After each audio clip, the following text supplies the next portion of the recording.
Mister 4 lois spirituelles. J'ai toutes les techniques, toutes les méthodes pour l'évangélisation massive et puissante aujourd'hui. 4 lois spirituelles. Je suis désespérée avec toi. Comment t'es Tu me fais désespéré? venir dans ce café habillé comme ça, on dirait un sapin de Noël. Non, c'est pour évangéliser tout le bar qui est autour de nous. La plupart des gens qui sont là, Fatima, ne connaissent pas le Seigneur. Et moi, j'ai les meilleures techniques, les meilleures méthodes d'évangélisation aujourd'hui qui sont simples. Aujourd'hui, c'est tellement compliqué de pouvoir partager, je dirais, l'évangile. Eh bien, moi, regarde, 1, 2, 3, 4, j'ai toutes les techniques d'évangélisation avec moi. Franchement, Ça me quitte jamais, Fatima. C'est toujours sur moi, c'est toujours avec moi. Tu me fais Ça pitié. m'accompagne. tu me fais pitié quand je te vois habillé Ben comme moi, ça. ceux qui me font pitié, c'est ceux qui sont perdus. C'est pas pareil. Bon, ok, ça y est, c'est bien. Toi, tu es un évangéliste. C'est vrai qu'aujourd'hui, il y a peu de gens qui ont envie d'annoncer l'évangile. Il y a peu de gens qui savent annoncer C'est la l'évangile. meilleure méthode. C'est la meilleure méthode. Ben écoute, on va voir ça si c'est la meilleure méthode. Hein. Parce que, bon, je pense que quand même c'est bien d'avoir un plan quand on annonce l'évangile. Comme ça, on n'est pas éparpillé, on part pas dans tous les sens. Exactement. Écoute, tu vas nous expliquer pourquoi il faut prendre ces 4 lois spirituelles. Fatima, pas besoin d'attendre une occasion aujourd'hui spéciale pour annoncer le message.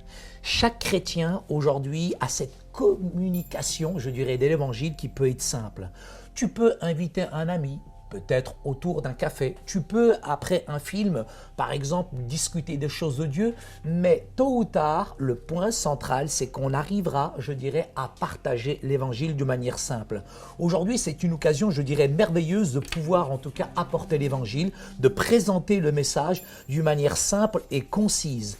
Et je dirais, ce qui est important aujourd'hui, Fatima, cette brochure, elle nous amène à atteindre 4 points essentiels en quelques minutes.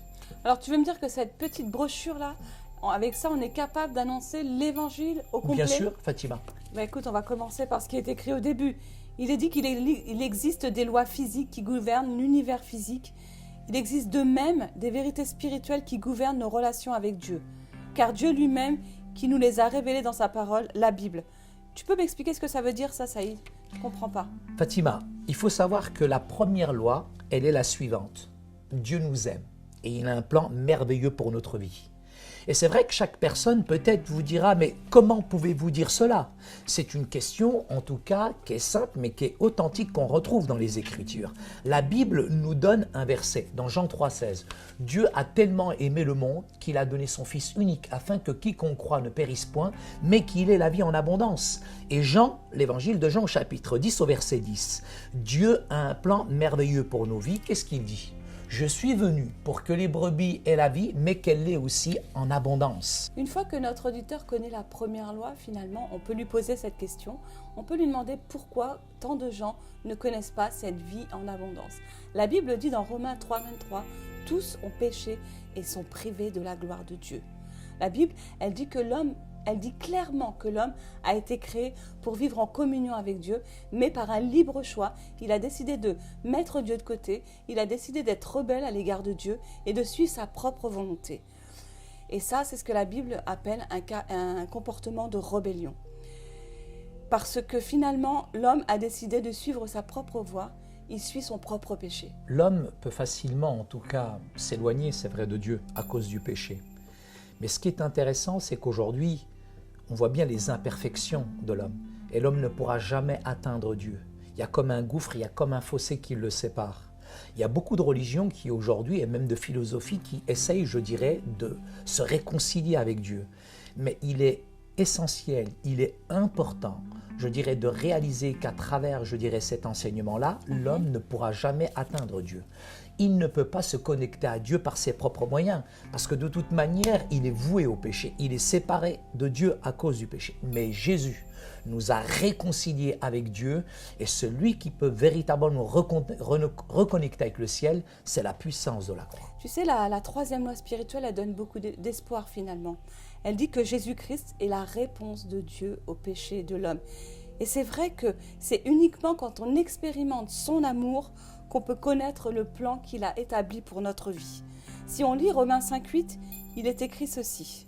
Dieu a manifesté son amour en ce que Christ est mort pour nous alors que nous étions encore pécheurs. C'est nous qui devions mourir finalement. Et lui, il a donné sa vie pour qu'on puisse être réconcilié avec Dieu. C'est pas merveilleux?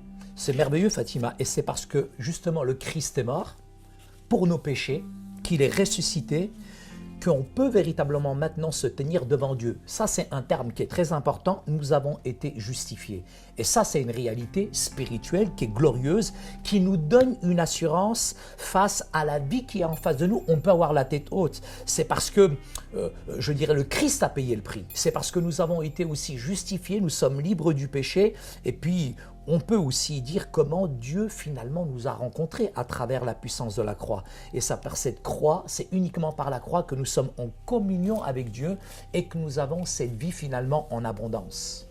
Il y a une quatrième loi, il y a un quatrième point qui nous dit qu'on doit recevoir Jésus-Christ comme notre Sauveur et notre Seigneur. Et ça, c'est très important parce que c'est souligné par Jean 1, 12. « Mais à tous ceux qui l'ont reçu, à ceux qui croient en son nom, elle a donné le pouvoir de devenir enfants de Dieu. » Et on pourrait lire aussi Éphésiens 2, 8 et 9 qui nous dit ceci. « Car ce n'est pas par la grâce que vous êtes sauvés, c'est par le moyen de la foi.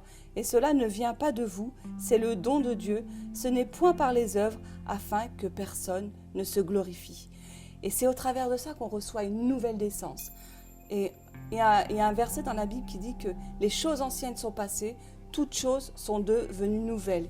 Et c'est ça qu'on peut expérimenter finalement avec la quête spirituelle. Lorsque nous recevons Fatima le Christ, on reçoit une nouvelle naissance. C'est vrai que la vie chrétienne est une belle aventure. On cesse à partir de là de vivre pour nous-mêmes, mais nous vivons pleinement pour Christ. Et on ne peut pas, c'est vrai, s'empêcher de parler de la bonté de Dieu envers nous et partager franchement ces 4 lois spirituelles, c'est essentiel. Maintenant, tu comprends pourquoi je ne suis pas un sapin de Noël, mais je suis quelqu'un qui veut absolument partager l'évangile avec simplicité. Alors tu penses que tu vas attirer les gens comme ça? Bien sûr, regarde, tout le monde est autour de moi dans le bar, il me regarde. Mais on regarde plutôt bizarrement, Saïd. Moi, je conseille vraiment de mettre en pratique ces 4 lois spirituelles, de les apprendre par cœur et de ne pas avoir peut-être ce petit livret avec nous, mais de pouvoir le partager avec les autres. Parce qu'en fait, ça n'a pas besoin d'être visible, c'est quelque chose qu'on doit comprendre. Pour conclure, je dirais que l'évangélisation personnelle est une manière importante de prêcher l'évangile. Les 4 lois spirituelles, ou connaître Dieu personnellement, sont un outil formidable pour évangéliser. Il est conseillé d'en avoir toujours une copie à portée de main pour être prêt à témoigner aux autres. Et enfin, se rappeler que la première loi dit « Dieu vous aime et a un plan merveilleux pour votre vie ». Ensuite, il y a une seconde loi qui dit « L'homme est pécheur et séparé de Dieu, il ne peut connaître l'amour de Dieu ni son plan pour sa vie ». Et il y a une troisième loi qui dit ceci « Jésus-Christ est la réponse de Dieu donnée pour le péché de l'homme. C'est par lui que nous pouvons connaître l'amour de Dieu et son plan pour nos vies. » Et enfin, la quatrième loi qui dit ceci « Nous devons chacun pour sa part recevoir Jésus-Christ comme Sauveur et Seigneur. Et c'est alors que nous pourrons connaître l'amour de Dieu et son plan merveilleux pour notre vie. » Eh bien, moi, je suis fier de porter ces 4 lois spirituelles. Elles me vont à merveille, ce rouge et ce vert, le vert espérance, et ce beau rouge qui représente le sang de Jésus attire beaucoup de personnes. Oui, pardon, vous voulez ?